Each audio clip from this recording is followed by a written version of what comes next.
If you own property in city of Philadelphia, there is an envelope from the city that either already hit your mailbox or is about to, and it's going to determine your tax bill for 2027. The new property assessments are out. Most owners are seeing an increase, and here is the part most people do not realize. You have a limited window to fight it, and it costs you nothing to try. Today, I'm going to walk you through exactly how to appeal your assessment, the two deadlines you cannot miss, and the tax relief programs that could save you over $1,000 a year. Plus, it is now officially a renter's market, and I've got the national data and the filler numbers to prove it.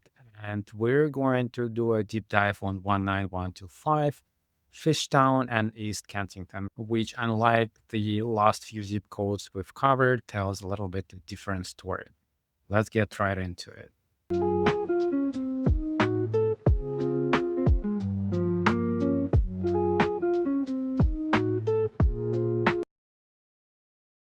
Welcome back to the Philly Landlord Guide, the show built for rental owners, property managers, and investors who want real facts about operating in the city of Philadelphia. No fluff, no theories, just data and what to actually do with it. I'm your host, Yuriy Skripnichenko, licensed real estate broker and certified property manager here in Philadelphia. Let's get right into the numbers.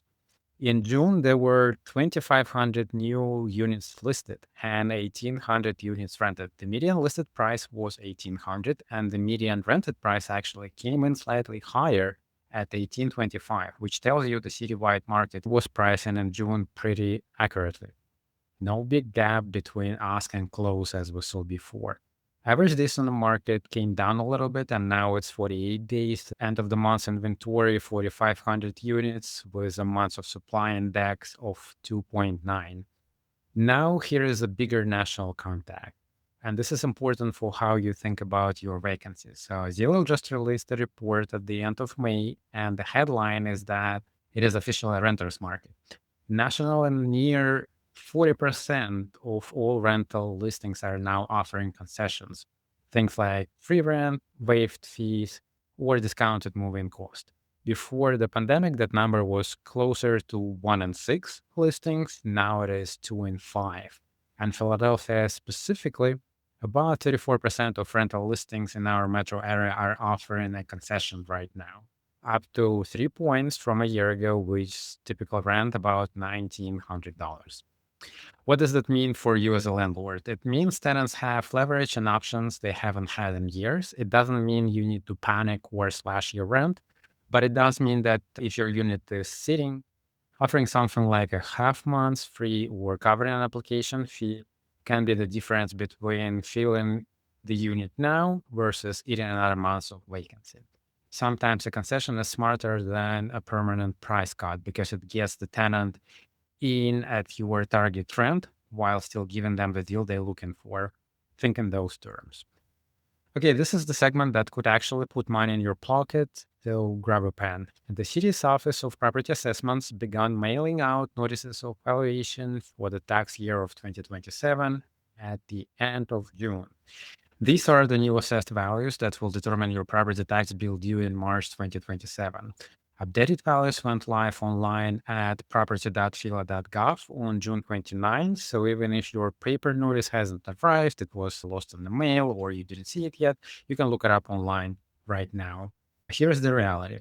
This was a citywide reassessment, the first mass reassessment in 2 years. The citywide median change was about 3%, which is modest compared to the big jump owners saw 2 years ago. For the median home, the city estimates the actual tax bill changed is only about $97 for the year. But, and this matters a lot for the neighborhood we're covering today, the increases were not spread evenly. According to an Inquirer analysis, the neighborhoods that saw the sharpest assessment jumps were lower income areas bordering gentrifying neighborhoods. And the single biggest jump in the entire city was Kensington. Kensington, Grace Ferry, and Concession all saw the largest percentage increase because they border hottest markets like Fishtown, University City, and Point Breeze. So if you own in or near one of these traditional areas, there is a real chance that your assessment jumped more than the 3%. You need to actually look at your numbers. Now, here's how you fight it if you think it's wrong. There are two separate processes. They both free and neither require an attorney. My advice is to have one, but you don't have to. You can do it yourself. So, option one, the first level review or FLR.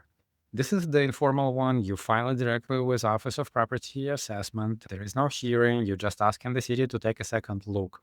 The form comes with your notice of valuation. So in that envelope that you receive, you will have your assessment value and the form for the appeal.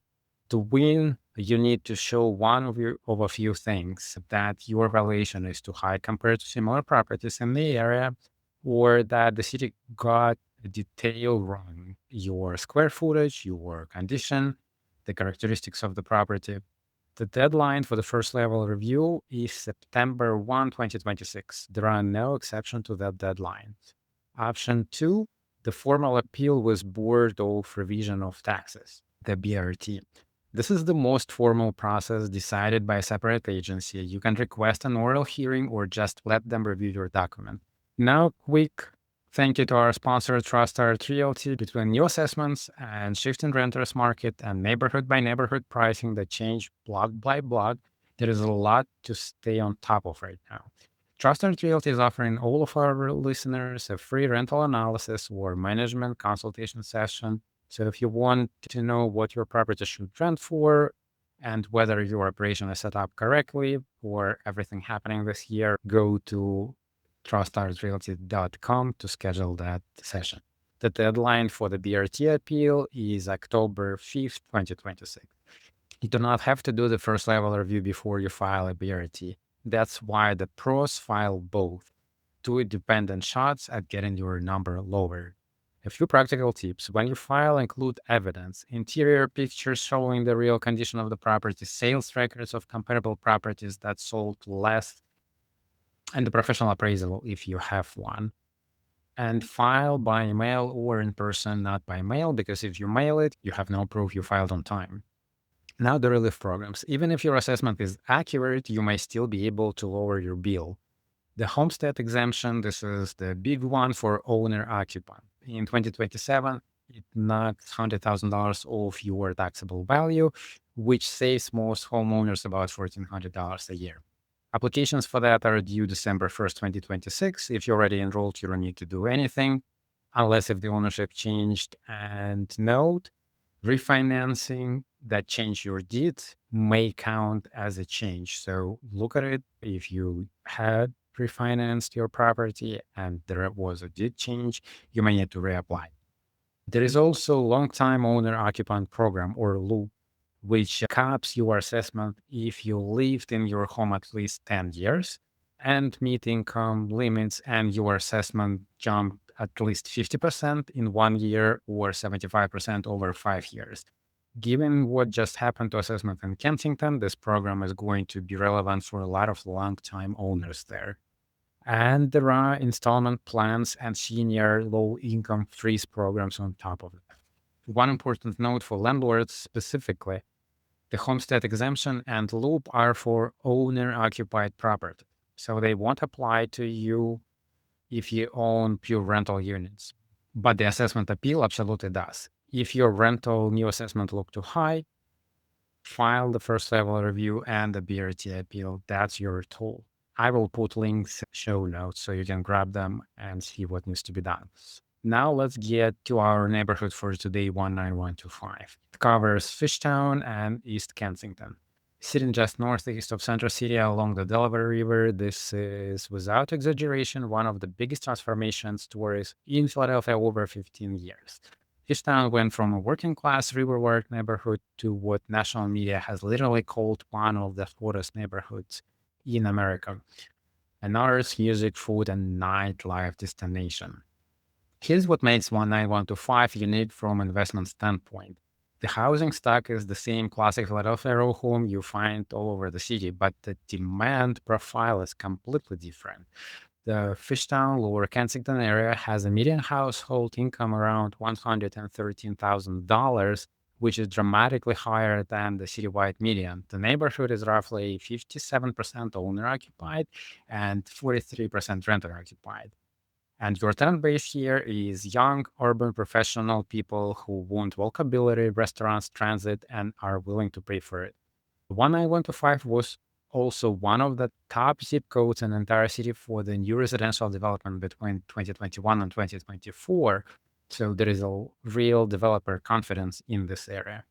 East Kensington is pieced to understand for value. It sits just north and west of Fishtown proper, and it's where a lot of the investors' action has been. It's benefited from the Fishtown spillover with rehabbed homes and new construction blocks that were distressed a decade ago.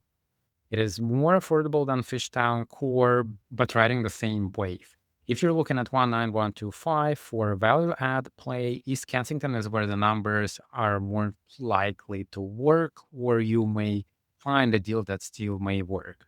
The Market Frankfurt L runs right through it, plus the Girard Avenue trolley and multiple bus routes. Your tenants here are transit-oriented, and many are car-light by choice. Proximity to the L and to the Frankfurt Avenue, the main commercial spine, drives rent. At the same time, if you own commercial here, it may be a little bit more complicated to rent it out, and depends on where exactly it sits, the location, the size of it. So look at the market for that.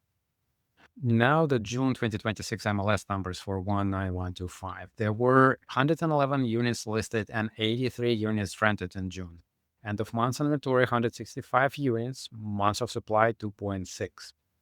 And here's the number that tells you the whole story. The median listed price was $2,000 and the median rented price was $1,995.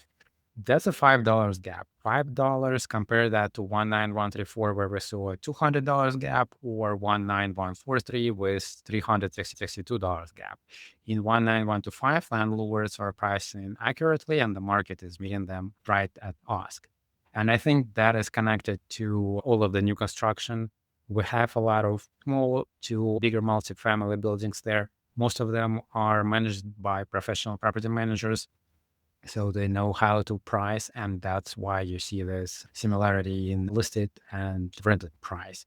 At the same time, we manage a lot of properties in that area as well, and some landlords are very sticky with their price point where they want to be, and they don't want to reduce it. Hence, they sit on the market much longer than the average. But back to MLS data, days on the market for 19125, 36.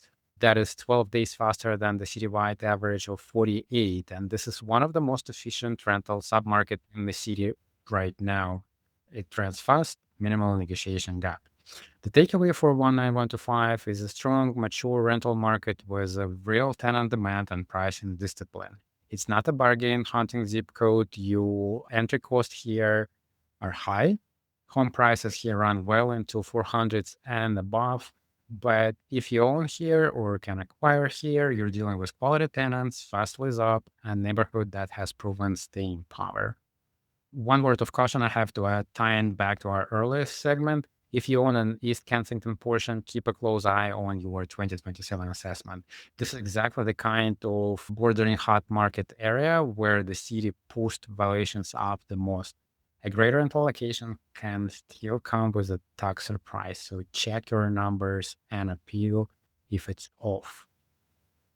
Current July inventory for 19125 is 156 units, and a median list price is 1798. Worth noting that is below June's closed median, so there may be some softening or seasonal mix shift to watch heading into the late summer. Here's where we land today. One, go look up your 2027 assessment right now at property.fila.gov. If it looks too high, file your first level review by September 1st and your BRT appeal by October 5th. Both are free. File both.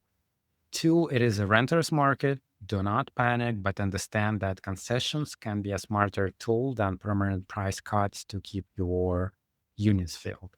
Three, 19125 is proof that not every Philadelphia zip code is pricing struggle.